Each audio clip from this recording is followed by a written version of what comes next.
안녕하세요. 저는 30대 중반에 이혼하게 된 이혼녀예요. 혹시 여러분들은 더럽다라는 단어의 기준이 어디쯤 되나요? 저는 그게 사람마다 다 다르다고 생각해요. 솔직히 더럽다 안 더럽다는 것으로 나눌 수 있는 부분은 아니고 부부라면 같이 살면서 맞춰갈 수 있는 부분이라 생각하거든요. 그런데 보통의 부부들이라면 그걸 맞춰갈 수 있는데 혹시라도 한 사람이 결벽증에 준하는 위생관념을 가지고 있다면 솔직히 나머지 한 사람은 엄청 힘들 수밖에 없다고 생각해요. 저희 부부도 그런 부부 중에 한 사람이었어요. 남편은 결혼 전부터 무척 깔끔했어요. 저는 평범했죠. 아침은 머리 감고 저녁엔 샤워하죠. 화장실 다녀오면 손 씻고 식사하기 전 요리 전에 손 씻고 빨래는 속옷과 수건은 각각 따로 빨고 타올은 고온 스팀으로 빨래해요. 집 청소는 일주일에 3번, 화장실 청소는 일주일에 2번. 요리할 때는 일회용 장갑 끼고 설거지 해가며 하고 보통 이 정도라고 생각해요. 맞벌이를 하는 부부의 아내라면 이 정도면 충분하지 않을까 싶어요. 아니라면 그건 제가 다른 사람들보다 덜 깨끗한 건지도 모르죠. 그런데 남편은 과도하게 깔끔하게 굴었어요. 돌바닥에 앉는 것도 더러워서 안 되고 노점에서 파는 음식도 더러워서 먹으면 안 된다고 하죠. 연애 때는 크게 신경 쓰지 않았어요. 남편을 만날 때만 신경 쓰면 되는 일이었으니까요. 그래서 결혼하자고 했을 때도 그 정도로는 생각을 하고 좋다고 결혼했어요. 이제는 인정해요. 제가 경솔했다는 걸요. 저와 남편은 20대 후반에 결혼을 했어요. 당시에 저는 평범한 직장 생활이 저와 맞지 않다는 걸 깨닫고 작은 카페를 운영하고 있었어요. 남편은 영업직으로 거래처 직원과 함께 들른 곳이 저의 카페여서 그 인연으로 사랑을 시작하게 되었죠. 한 번, 2번 그렇게 몇 번 남편이 들르다 보니 저도 그렇고 서로에게 관심을 가지게 된 거죠. 만난 지 몇 개월 만에 저희는 서로의 가치관이 잘 맞는다고 생각했고 결혼을 생각하게 될 정도가 됐죠. 남편도 저도 그다지 다른 부분에서는 문제될 일들이 없다고 단정지어 생각했던 건지도 몰라요. 그런데 결혼하고 나서야 알게 된 거죠. 남편의 깔끔이 생각보다 더 심각하다는 걸요. 남편만큼은 아니지만 심호도 깔끔함의 수준이 남다르더라고요. 결혼 초기에는 그런 시댁의 가풍과 남편의 생각을 존중해서 열심히 맞춰주려고 노력했어요. 그렇게 잘 맞춰가고 있다고 생각하고 있었는데 그게 아니었다는 걸 알게 된 사건이 발생했어요. 결혼한 지 3년쯤 됐을 때요. 그때가 김장철이었기에 시댁에서 김장을 하고 있었죠. 남편은 김장이 다 될 무렵 김치와 수육을 먹으러 왔고요. 시모는 제게 시부가 먹을 막걸리를 한두 병 사오라며 저를 심부름 보냈어요. 그렇게 나가는 길에 아파트 입구에서 남편을 만났고 남편을 울려보낸 뒤 마트에 가던 저는 카드를 쓰고 지갑이 아닌 가방에 넣어뒀던 게 생각났어요. 그래서 가는 도중에 돌아와 시댁으로 향했어요. 돈 없이 막걸리를 사러 갈 수는 없으니까요. 시댁 현관은 김장으로 인해서 문이 살짝 열려 있었는데 큰 소리를 내기 좀 그러니 소리 죽여 들어가려고 했어요. 그런데 안쪽 방에서 남편 목소리가 나오더라고요. 아, 진짜 짜증나 죽겠어. 우리 와이프 얼마나 더러운지 모르지? 여기 와서는 그나마 관리하는 거야. 집에서는 살림을 진짜 얼마나 더럽게 하는지. 청소도 매일 안 하고 빨래도 쌓아놓고 해. 진짜 옆에 있으면 막 짜증이 날 때가 한둘이 아니야. 그래? 우리 집에서 하는 거 보면 그 정도는 아닌 것처럼 보이는데 많이 못 참을 정도니? 미치겠어. 살림살이 만지기도 싫고 집에서는 밥도 먹기 싫을 정도야. 그냥 밖에서 사 먹는 게 더 마음이 편할 정도거든. 그 이야기를 듣는데 얼굴이 화끈거리며 화가 치밀어 올랐어요. 솔직히 저는 제가 더럽다는 생각을 해본 적이 없거든요. 우리 집에서는 이게 기본이었고 솔직히 남편 때문에 더 열심히 청소한다고 했는데 남편에게는 그게 아니었던 건가 봐요. 만약 남편이 그렇게 느꼈다면 저한테 이야기를 하면 되는데 이렇게 시댁에 와서 시모에게 이야기하는 게 너무 짜증이 났어요. 모른 척 하려니 저런 소리 또 하고 다닐 것 같고 지금 들어가서 지랄하면 김장하러 온 건데 분란만 일으킬 것 같더라고요. 그래서 일단 참았어요. 저는 일부러 큰 소리를 내며 지금 도착한 것처럼 굴었어요. 아, 카드를 놔두고 갔네요. 돈도 없이 막걸리 사러 갈 뻔했어요. 그러면서 들어가 카드만 들고 나와서는 밖으로 가는 길 내내 남편을 어떻게 조질까 그 생각만 했어요. 솔직히 제가 잘못을 했다면 모르겠는데 이 부분은 잘못하고 말고의 상황이 아니잖아요. 서로의 기준이 다른 것뿐인데 제가 다른 사람에게 더러운 사람이 됐다는 게 참을 수 없을 만큼 수치스럽고 짜증났거든요. 게다가 제가 더럽다면 본인이 알아서 청소하고 빨래하고 요리하면 되잖아요. 그런데 자긴 손가락 하나 까딱하지도 않았으면서 왜 뒤에서 지적질만 하는 말이죠. 그게 더 열받는 거예요. 그날 저녁 집에 돌아가서 제가 남편에게 말했어요. 당신이 어머님한테 나 더럽다고 한 이야기 들었어.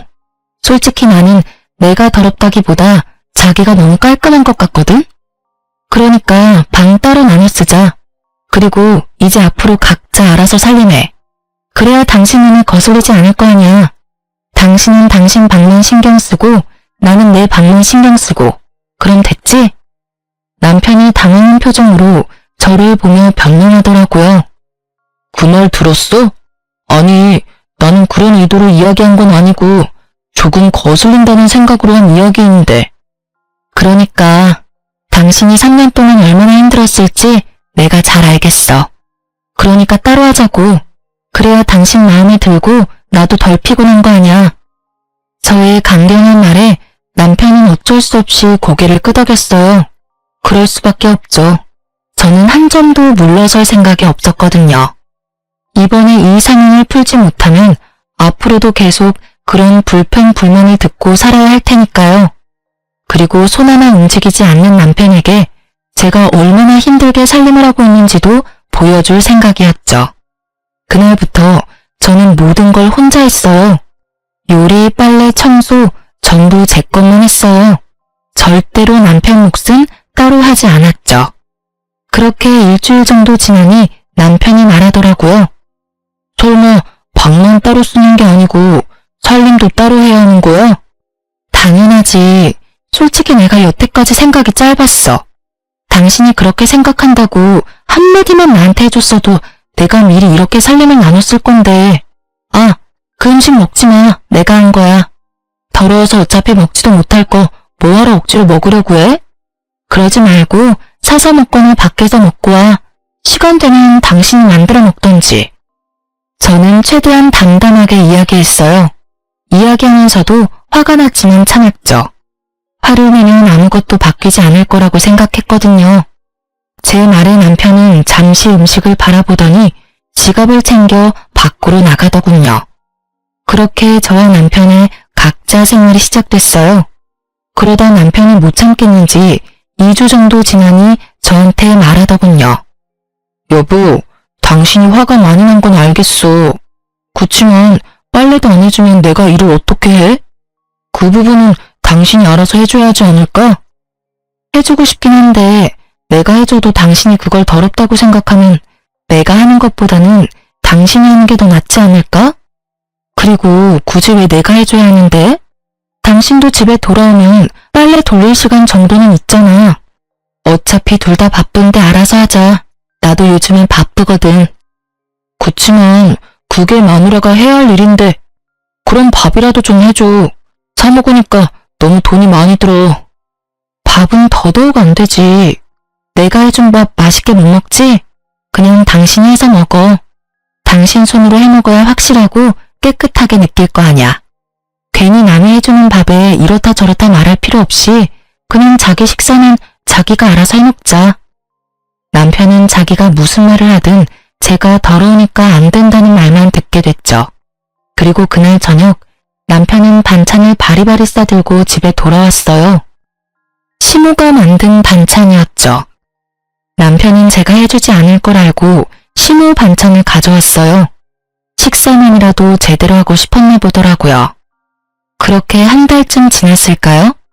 솔직히 제가 점점 그 상황이 더 편해지고 있을 무렵에 결국은 터질 게 터져버렸어요. 시모에게 전화가 왔거든요. 네, 어머님. 무슨 일로 전화하셨어요? 너, 네 남편 밥은 좀 해주면 안 되겠니? 어떻게 애가 매번 우리 집에 와서 반찬을 얻어가? 걔 반찬 신경 쓰는 것도 하루 이틀 일도 아니고. 어머님, 죄송한데 남편이 제가 살림을 더럽게 한다고 저번에 어머님께 말씀드렸잖아요. 그 뒤로 아무래도 제가 잘못하고 있는 것 같아서 살림을 따로 살고 있어요. 저야 밥 해주고 싶지만 상대방이 더럽다는데 어떻게 계속해주겠어요? 그것도 못할 짓이죠. 제가 그 말을 꺼낼 줄 몰랐던 시모가 살짝 당황하더라고요. 그 말을 들었니? 아니, 걔가 그런 의도로 한 이야기는 아닐 거야. 그리고 너도 우리 집에서는 얼마나 깔끔하게 잘하는데 걔가 워낙 별나서 그러니까 네가 이해하고 넘어가. 그래도 싫다는 거 계속할 수는 없잖아요. 그렇다고 남편 깔끔이 하루아침에 해결될 일도 아니고 그냥 이렇게 지내다 보면 어떻게든 타협점이 마련하겠죠. 제가 원하는 대답을 내놓지 않자 시모가 남편을 좀 바꿔달라고 하더군요. 저는 남편을 불러서 핸드폰을 내밀었어요. 남편이 의아한 표정으로 핸드폰을 받았죠. 여보세요? 엄마. 무슨 일이에요? 엄마 힘들어서 앞으로 반찬 못 해주니까 너 알아서 식사 해결해라. 밥 얻어먹으려고 우리 집도 오지 말고. 엄마, 안 그러면 나 식비가 너무 많이 나와서 안 돼. 어떻게 당분간 좀 안 될까? 나 아들이잖아. 야, 그냥 주는 대로 받아먹어. 까다로운 너 하나 맞춰주려고 이 늙은 엄마가 고생해야겠니? 결국 시모는 참지 못하고 남편을 혼냈죠. 저는 너무도 속이 시원했지만 아무런 표정 짓지 않았어요. 전화를 마친 남편 표정이 무척 짜증이 나 있더군요. 저는 모른 채 했어요. 어머님이 뭐라 하셔? 여보, 내가 미안해. 앞으로 절대로 그런 말 안 할 테니까 식사만이라도 같이 하게 해줄 수 있을까? 나 진짜 이번 달 적자야. 이제야 나한테 미안하다는 생각이 들어? 아무리 깔끔해지려고 해도 시간 없으니까 안 되지? 내가 여태껏 얼마나 애썼는지 이제야 감이 와? 솔직히 카페 하면서 당신 결벽증에 맞추려고 정말 열심히 노력했거든? 근데 당신 그 말 한마디에 내가 한 모든 것들이 아무것도 아닌 일이 됐었거든. 자기 몸 하나 깨끗하게 유지하는 것도 혼자 못하는데 그걸 나한테 다 떠넘기고 나한테 더럽네 만회하는 건 잘못됐다고 생각하고 있지? 그래, 미안하다고 했잖아.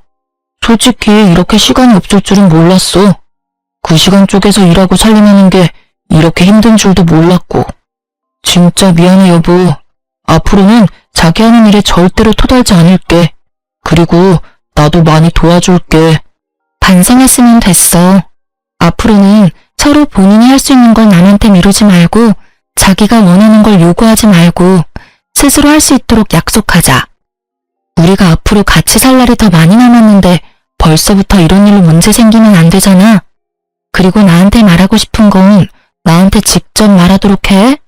다른 사람한테 말해서 일 크게 만들지 말고. 알았지? 남편은 제 말에 격하게 고개를 끄덕였어요. 본인도 힘들었을 테죠. 이렇게 저희는 극적으로 타협점을 찾게 됐고 더 이상 서로를 탓하지 않기로 했어요. 다만 남편이 제게 한 더럽다는 말은 여전히 가슴속에 콕 박힌 가시처럼 불현듯 저를 콕콕 찔러댔어요.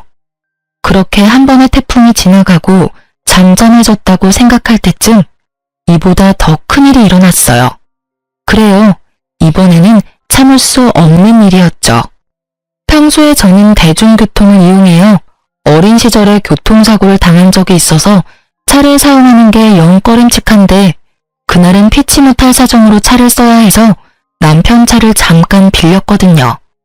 게다가 그때는 남편이 자주 주말 출장이 있던 터라 어렵게 빌린 거였어요. 그렇게 남편이 차를 타고 가방을 조수석에다 놨는데 어떤 차가 급하게 끼어드는 바람에 급정거를 했고 제 가방이 굴러떨어져서 결국은 안에 내용물이 완전히 다 쏟아져 내렸어요. 결국 저는 한숨을 쉬며 차를 휴게소에 주차하고 조수석 바닥을 정리했죠. 그러다가 우연히 발견했어요. 여성용 바디로션을요. 제가 사용하는 브랜드는 아니었고 남자차에서 흔히 발견될 물건은 아니잖아요.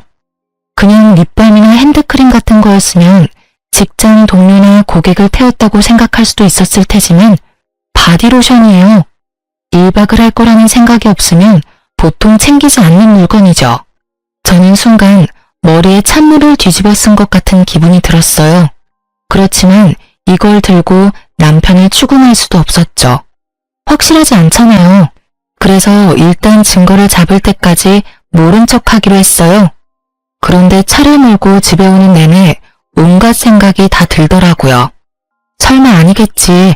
그럴 리 없을 거야. 그런데 이게 왜 여기 있나? 최근에 주말 출장이 너무 잦았어. 이런 생각들요. 집에 와서도 남편 얼굴을 제대로 못 보겠더라고요. 보고 나면 화가 울컥 날 것 같았거든요. 그러다 남편이 하루는 술에 절어 들어온 날이 있었어요. 남편을 옮기다가 떨어진 핸드폰을 들고는 벌벌 떨며 확인을 했어요. 설마 있을까 싶었는데 설마가 사람 잡더군요. 카드사 어플에 떡하니 오늘 모텔에 갔던 내역이 있었고 지우지 못한 카톡 내용도 그대로 있더군요. 오빠 잘 들어가, 사랑해, 벌써 보고 싶다. 이런 내용이 오늘 하루 사이에 다 있었어요. 저는 모두 캡처하고 제 핸드폰으로 동영상을 찍어서 증거도 남겼어요. 그리고 저는 남편의 SNS를 통해서 그녀의 SNS 주소도 알아냈어요. 그날 저녁 그 상간녀의 SNS를 보는데 정말 미쳐버리겠더라고요. 그 여자가 여행 갔다고 한 날짜들은 모두 빠짐없이 남편의 주말 출장 날과 겹쳐 있었어요. 게다가 남편임을 짐작 가능한 사진들을 보니 잠도 오지 않더라고요. 주말인 다음 날은 카페에는 중요한 날이었고 어쩔 수 없이 뜬 눈으로 밤을 지새운 저는 이른 아침 카페로 향했어요. 아침에 침대에서 제 속도 모르고 쿨쿨 자는 남편을 보니 한 대 때려주고 싶었지만 참고 일하러 갔어요. 그런데 오후에 남편이 술에 깨서 제 카페로 찾아왔더라고요. 당시에 저는 외국인 단골과 같이 있었는데 그가 제게 인사차 포옹을 해줬어요. 그리고는 제 어깨를 톡톡 치며 웃어 보이고는 카페에서 나갔죠. 그런데 남편이 완전 똥 씹은 표정으로 저한테 오더라고요. 저 사람 누군데 당신을 껴안아? 그것도 카페에서. 여기를 술집이라고 착각하는 거 아니야? 여기는 엄연히 한국이라고, 한국. 그리고 당신도 저런 사람은 받아주면 안 되지. 더럽게 다른 남자랑 포옹을 하고. 또다시 등장한 단어, 더럽게. 그 말에 참다 꾹꾹 눌러놓은 화가 터져버리고 말았죠. 더러워? 뭐가 그렇게 더러운데? 외국인이야. 그 사람한테 그건 그냥 인사야. 근데 네가 나한테 더럽다고 할 처지는 아니지 않니? 너야말로 뒤로 더러운 짓은 다 하고 다니는 주제에. 그게 무슨 소리야. 내가 뭘 뒤로 더러운 짓을 해? 나는 그런 적 없어. 잘 알아보고 그런 이야기를 해. 너 잘못 없는 사람 잘못 있다고 말하면 무고죄 되는 거 몰라? 죄가 없어야 무고죄지. 죄가 있으면 무고죄가 아니지 않을까? 내가 모를 줄 알았어? 너 차 안에 여자 바디로션 떨어져 있더라? 툭 튀어나온 바디로션 이야기에 남편의 눈동자가 갈 곳을 잃었어요. 제게 어떤 말을 할까 싶었는데 첫 마디는 발뺌이었습니다. 직장 동료가 흘리고 간 건지 고객이 떨어뜨리고 간 건지 나도 몰라. 그런 거 가지고 지레 짐작하는 거면 주말마다 출장 가는 거, 그 여자 만나러 가는 거 모를 줄 알았어? 다 알아. 예쁘장하게 생겼더라. 웨이브진 긴 갈색 머리에 손톱은 어찌나 돈을 처발랐는지 아주 휘황찬란하던데? SNS에 명품 자랑하는 사진으로 도배한 여자 말이야. 내 말이 틀려? 그래, 나 여자 만나고 다녀. 근데 그렇다고 당신이 나한테 큰 소리 칠 이유는 없지. 당신이야말로 이런 식으로 카페 하면서 여러 사람 만나고 아까도 외국인이랑 끌어안지 않았어? 솔직하게 말해서 그런 것도 다 바람 피우는 거랑 다를 게 없거든? 네가 술집 여자도 아니고 커피나 팔면 되지 왜 포옹을 해? 그냥 손님이기 이전에 단골이고 친구야. 그리고 네가 생각하는 그런 더러운 거? 그 친구랑 사이에는 없어. 근데 네가 그런 말 하니까 정말 웃기다. 다른 년이랑 뒹굴고 집에 들어와서 잠이나 자는 네가 더 더럽다고 생각하는데? 그리고 내가 아무것도 모른다고 생각하나 본데 나 다 알아. 저번에 당신 술 취해서 들어왔을 때 핸드폰 화면에 떡 하나 떠있더라. 그 여자랑 주고받은 카톡 내용. 술에 떡이 돼서 지우는 건 잊어버렸니? 너 지금 나더러 더럽다고 했어? 네가 나한테 그런 말 할 자격 있냐고. 솔직히 진짜로 더럽게 사는 게 누군데? 여태까지 살면서 깨끗하게 산다고 느껴본 적 단 한 번도 없었어. 솔직히 내가 하기 힘드니까 당신한테 맡겼을 뿐이지. 집안 살림 하나조차 마음에 들도록 못하는 여자, 나도 사양이야. 사양한다니 다행이네. 우리 이혼해. 나도 지긋지긋해. 새로 사귀는 여자가 얼마나 깨끗하게 굴지는 모르겠지만 당신 그 까다로운 입맛 잘 맞출 수 있었으면 좋겠네. 결국 저희는 제 카페에서 피 터지게 말싸움을 해버렸어요. 참으려고 했는데 참을 수가 없더라고요. 똥 묻은 개가 겨 묻은 개 나무란다고 누가 누구한테 더럽다는 거예요? 다른 여자랑 할 거 다 하고서는 집에 와서 내 옆에서 잠을 잤다는 것 자체가 이미 더러운 일이거늘. 불행인지 다행인지 남편과의 관계는 그 여자가 생긴 뒤로 한 번도 없었어요. 저놈이 감히 저를 탓할 수나 있어요? 그리고 사양이라니 제가 하고 싶은 말을 왜 자기가 하는지. 유책 배우자는 남편이고 모든 원인이 그쪽에 있는데 피해는 오롯이 저 혼자 받고 있었어요. 그렇게 남편과 이혼을 이야기하고 저는 남편 집에서 나올 준비를 착실히 해가고 있었어요. 친정이 워낙 멀어서 지금 당장 나와서는 갈 곳이 없었기 때문에 어쩔 수 없이 꼴도 보기 싫은 남편님과 함께 보내야 했어요. 이틀 뒤에 시모가 전화가 왔더라고요. 흥분한 채로 제게 따지더라고요. 예, 너희 이혼하게 됐다며? 도대체 무슨 일이야? 서로 잘 맞춰 사는 것 같더니 왜 갑자기 이런 일이 생겨? 그 사람이 이유는 말 안 해주던가요? 뭐 다 네 탓이라고만 하더라고. 카페에서 외간 남자 만나고 다니고 자기한테는 신경도 안 써준다고 그러던데. 그런 거면 얘 당분간 일 그만두고 관계를 회복할 생각을 해야지. 이 나쁜 놈은 시모에게도 이혼 사유를 정확하게 말하지 않았더라고요. 어머님, 저희 헤어지는 이유는 그 사람이 다른 여자가 생겨서예요. 저한테는 남자 같은 거 없어요. 단골 외국인이 저한테 인사하려는 거 보고 전화를 거고요. 근데 남편은 이미 다른 여자랑 몰래 만나고 있는 거 저한테 다 들켰거든요. 그 이야기를 듣던 시모는 잠시 말을 못 잇더니 딱 한마디 하고 전화를 끊더라고요. 아이고, 내가 나설 일이 아니네. 알아서 너희들끼리 잘 알아서 해결해라. 남편이 그렇게 민감하게 굴 때마다 뒷수습했던 건 시모였던지라 이번에는 뒤치덕거리하고 싶지 않았나 보더라고요. 발을 슬그머니 빼더니 전화를 탁 끊어버리셨죠. 그렇게 시모의 전화통화를 끝내고 평소보다 늦은 퇴근을 해서 집에 돌아왔어요. 그런데 현관에 아주 굽이 높은 하일이 놓여있더군요. 중문을 열고 들어갔더니 거실에 남편과 그 여자가 앉아있더라고요. 그 두 사람을 보는데 가라앉았던 화가 터지는 것 같았어요. 우리가 이혼 소송 중인 건 맞지만 적어도 지가 인간 새끼라면 소송 중에 상간녀를 집안까지 데려오는 건 피해야 하는 거 아닌가요? 그런데 아주 당당하게 둘이 어깨동무하고 소파에 딱 붙어앉아 영화를 한 편 보고 있더라고요. 어머, 오셨네? 어쩌죠? 오늘은 저도 여기서 놀다 갈 건데. 어차피 이 집 우리 그이 집인데 당신이 좀 나가주면 안 될까요? 어차피 불청객이잖아요. 이혼도 곧 할 마당에. 안방마는 역할에 심취해서는 저한테 비꼬는 말을 하는 상간녀를 보고 있자니 제 안에 잠자고 있던 투쟁 본능이 깨어나는 걸 느낄 수 있었어요. 아직 이혼은 소송 중에 있고 법적으로 아직은 부부예요.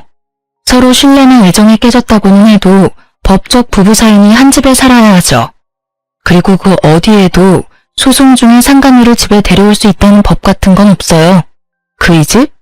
재산 분할이 되기 전까지는 여기는 제 집이기도 해요. 객이면 객답게 찌그러져 있으세요. 시답지 않게 많이 맹세 그만하시고요. 말씀이 좀 과하시네요. 하긴 남편 빼앗긴 유부녀가 얼마나 히스테릭한지 안 봐도 뻔하죠. 다른 여자한테 남편 뺏긴다는 경험이 그렇게 흔한 경험은 아니잖아요? 저는 잘 모르겠는데요. 마누라 있는 남자 꼬셔서 남의 가정 파탄내는 상간녀가 무슨 생각을 하는지. 제가 당한 일이 그리 흔한 경험은 아닌데 그쪽은 남자 뺏긴 여자 심정을 잘 아는 걸 보니 많이 뺏어보셨나 봐요? 제 버릇 걔 못 준다고 남의 것 뺏는 여자는 평생 남의 것 뺏고 살잖아요. 이번이 처음이라고 말할 수는 없겠죠. 아니 이 아줌마가 보자 하니까 처음이고 아니고 당신이 뭔 상관이에요? 그리고 남자 뺏긴 쪽이 나쁜 거지. 그러게 관리를 잘하지 그랬어요? 아무리 남자 뺏긴 게 분해도 그렇지 어떻게 다른 사람한테 그런 모욕적인 말을 할 수 있어요? 남자 뺏겨서 분하다뇨? 앞으로는 깔끔 떠는 척 오만상하더니 뒤로는 와이프 몰래 여자 만나서 할 거 다 하고 다니는 더러운 새끼는 제 쪽에서 사양해요. 둘이 짝짝꿍이 잘 맞는 것 같으니 잘 사세요. 내 눈에 안 띄는 곳에서 상간소송 위자료나 갚으면서요. 결국 저와 말다툼이 끝나지 않자 남편님은 그 상간녀를 데리고 밖으로 나가버리더군요. 남편이 나가고 나서야 꼿꼿하게 서 있던 제 몸은 무너졌어요. 저 나쁜 놈이 벌써 집에 상간녀를 당당하게 들일지 상상조차 못하고 있었거든요. 그 뻔뻔함과 똥배짱에 저는 여러모로 타격이 컸어요. 그래서 그날 저녁 부랴부랴 짐부터 챙겼어요. 그러고는 제 카페로 갔어요. 카페에는 다행히 휴식을 취할 수 있는 작은 쪽방이 있었거든요. 그곳에서 잠을 자며 저는 상간녀의 SNS를 살폈어요. 그런데 몇 장의 사진에서 이상한 걸 발견했어요. 그 여자는 주로 남자랑 같이 있는 사진을 꼭 얼굴만 보이지 않게 찍어서 올리거든요. 몇 장의 사진을 찍힌 남자가 제 남편이 아닌 것 같더라고요. 그래서 의아하게 생각하고 있었죠. 특히 한 장은 너무 이상했어요. 식사 자리였는데 해산물이 가득한 식탁이었거든요. 그런데 남편은 해산물, 즉 갑각류 알레르기가 있었거든요. 절대 먹지 않을 음식을 앞에 두고 사진을 찍었다니 이상한 일이잖아요. 그래서 저는 남편이 아닌 것 같은 사진을 캡처해서 남편에게 슬쩍 보냈어요. 그러고는 언제부터 갑각류를 먹게 됐냐, 여태까지 나 속인 거냐 하고 문자를 보냈죠. 그랬는데 답이 없더라고요. 그리고 며칠이 지났을까 소송 중 남편 쪽에서는 난리가 난 모양이더라고요. 시모가 연락이 왔어요. 예, 내가 이런 말할 자격은 없지만 너희 이혼 다시 한번 생각해보지 않겠니? 갑자기 그게 무슨 소리세요? 저희 이미 이혼하기로 이미 다 합의됐어요. 남편도 이미 동의한 내용이고요. 상간녀랑 집에 같이 들어와 있던 바람에 저는 집에서도 쫓겨난 상황이에요. 네가 화가 얼마나 많이 났는지는 나도 이해해. 그렇지만 우리 아들도 피해자야. 그건 너도 좀 알아줬으면 좋겠구나. 시모가 도대체 뭔 소리 하나 싶었는데 이야기를 들어보니 참 남편 눈 팔자도 험하다 싶더라고요. 제가 남편에게 연락했었잖아요. 남편이 아닌 남자와 그 상간녀가 사진 찍은 걸 보냈거든요. 그런데 그게 생각보다 일이 커졌던 모양이더라고요. 남편이 그 상간녀에게 그 남자 누구냐고 추궁하고 그러던 차에 그 사진 속 남자가 남편에게 만나자고 연락이 왔다고 하더라고요. 남편이 나갔는데 자기가 그 상간녀 애인이라고 유부남 주제에 왜 그 여자랑 같이 살고 있냐며 서로 주먹 다짐까지 했던 모양이더라고요. 뭐 뿌린 대로 거뒀다고나 할까요? 그 여자는 유부남 만나면서 따로 남자친구도 착실하게 만나고 있던 모양이었어요. 그런데 거기서 끝난 게 아니었어요. 남편님이 그 남자랑 만나서 싸우고 집에 와서 그 상간녀에게 남자 관계가 문란한 것에 대해 따졌더니 상간녀가 너도 어차피 바람 피워서 나 만난 거 아니냐며 남의 인생에 신경 쓰지 말라고 했다더라고요. 시모 말로는 남편님이 자기도 그 많은 남자 중에 한 사람뿐이라는 걸 알고서는 배신감에 여자를 쫓아내 버렸다고 하더라고요. 여자는 상간녀 위자료 소송비가 나올 테니 남편에게 딱 붙어서 위자료를 뜯을 생각이었던 것 같았어요. 그런데 문어발식 자유연애하다가 결국엔 남편에게까지 버림을 받았으니 생각보다 너무 어이없는 결말이긴 했어요. 물론 많은 남자들에게서 또 많은 걸 뜯어내며 억울하게도 그 여자는 또 잘 살아가겠죠. 그렇다고 해서 그런 남편의 상황이 저에게 위로가 되진 않죠. 가정을 버리고 뒤에서 몰래 외도를 저질렀잖아요. 비록 그 여자는 남자친구가 따로 있었지만 법적으로 유부남이었으니 본인이 저지른 짓에 대해 책임을 져야 맞는 건데 뜬금없이 왜 시모가 저한테 재결합을 운운하는지 이해가 되질 않더라고요.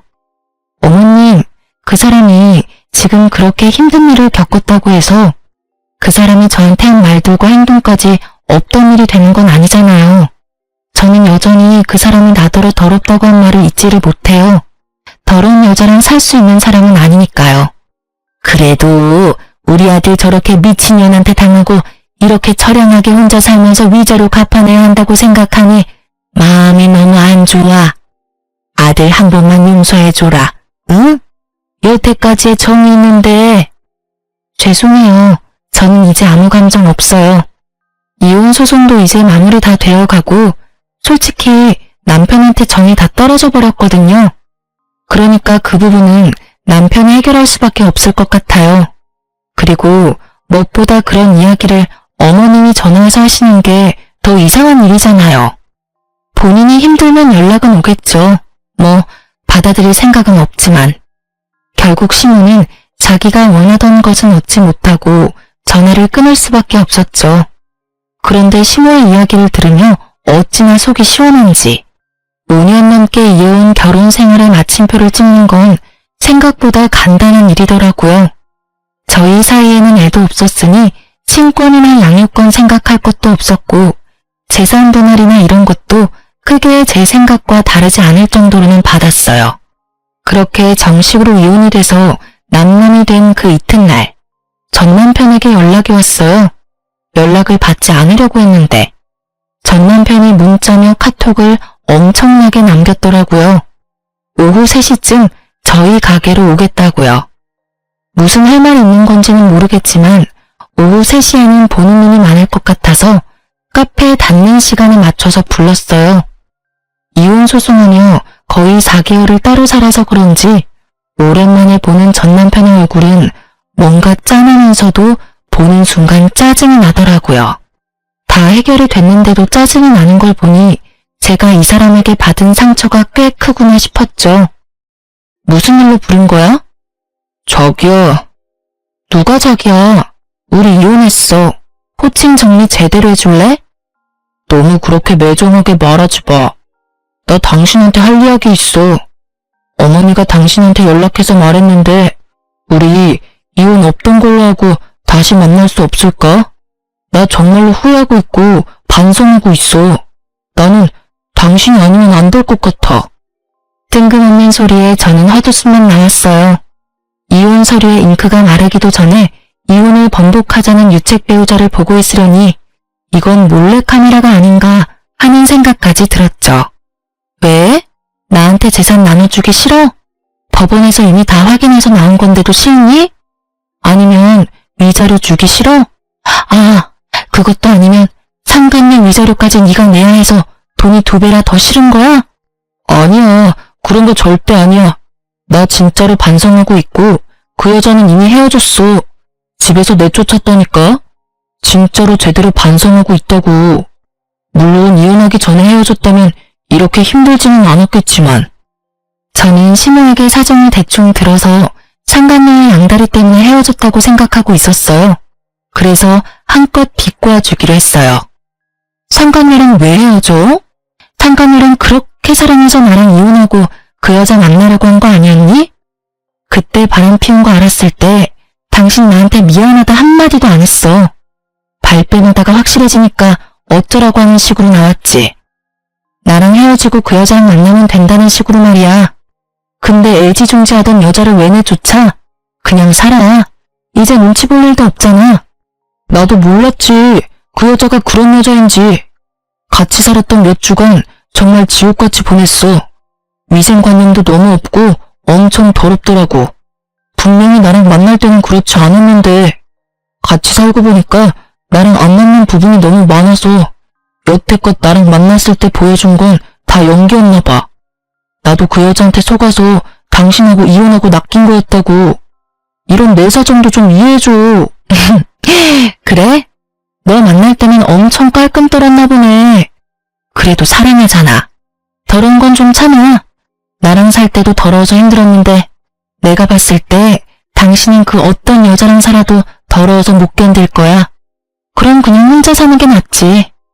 당신이 얼마나 노력해주고 있는지를 이제 겨우 알았어. 그 여자는 노력할 생각도 없더라고.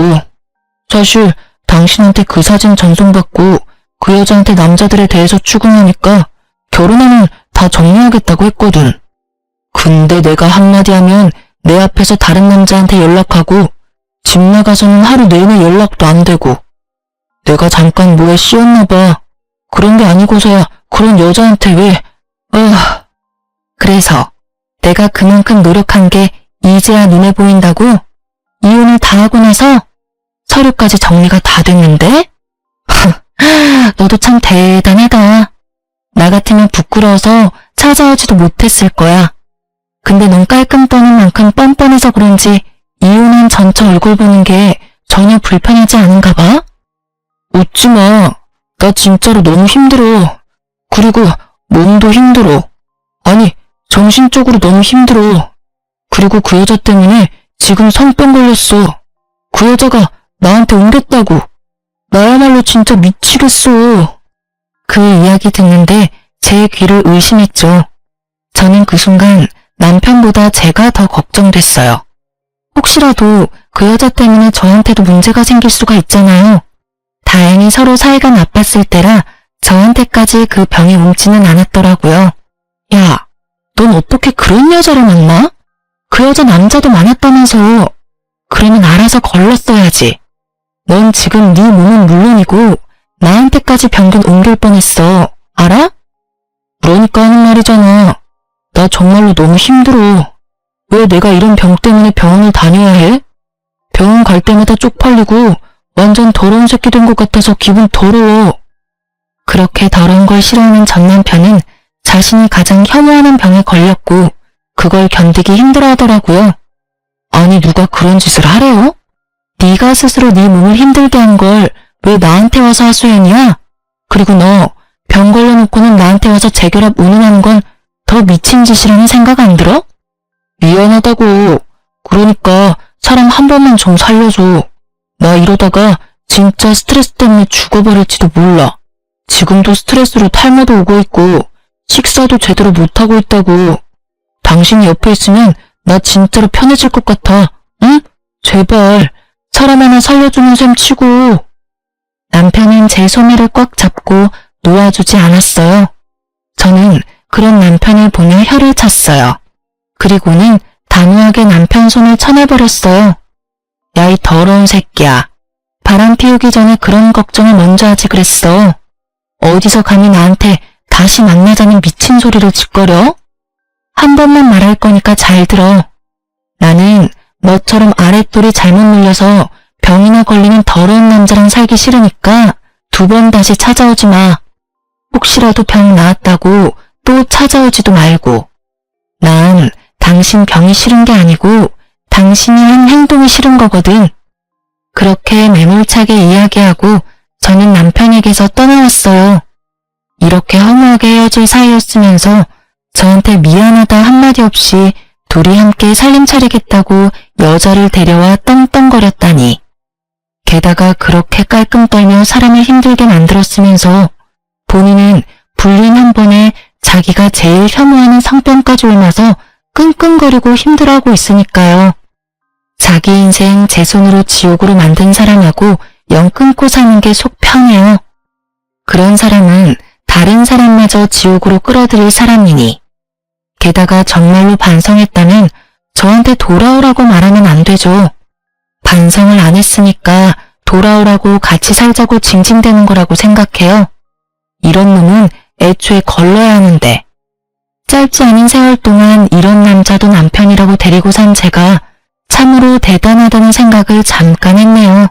나중에 전 남편이랑 상간녀 소식을 전해 들었어요.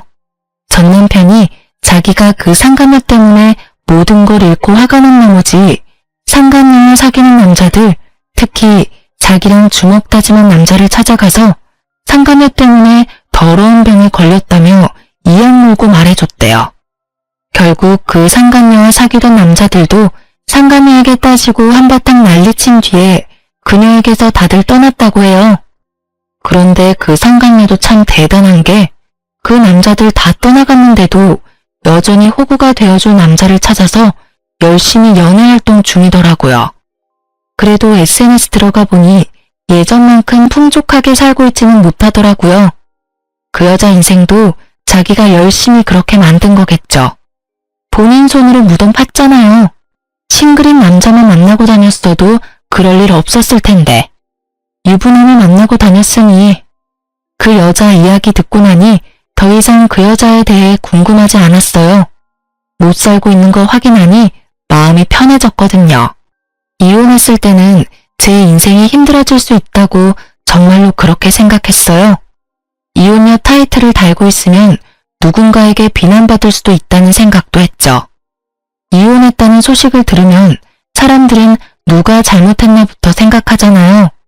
그럴 때 가해자가 되기도 싫었지만 그렇다고 피해자가 되는 것도 싫었어요. 자존심 상하는 것도 그렇지만 모르는 사람이 동정심 가득한 눈으로 보는 것도 싫었고요. 하지만 지금은 그런 동정심이 실은 동정심이 아니라 걱정이라는 걸 잘 알아요. 혼자 있는 제가 걱정된 친구들은 지금도 주변 사람들 만나보라고 소개팅 시켜주곤 하거든요. 이 나이에 결혼 한 번 실패를 한 제가 그런 거 하지 않겠다고 할 때마다 친구들은 너 아직 인생의 반밖에 살지 않았다고, 너도 행복해질 자격이 있다고 말해줬어요. 행복해질 자격. 누구나 가지고 있지만 저한테는 이제 없는 거라고 생각했거든요. 누가 나를 사랑해 주겠냐는 식으로 비관적인 생각만 했는데 주변에서 그렇게 말해주니 정말 고맙더라고요. 그리고 그런 친구들의 걱정과 도움으로 저는 새로운 연애를 시작하게 됐어요. 처음이 아니라서 더 조심스럽고 더 신중해지는 건 어쩔 수 없는 것 같아요. 상대방도 이혼남이라 더 그런 것 같고요.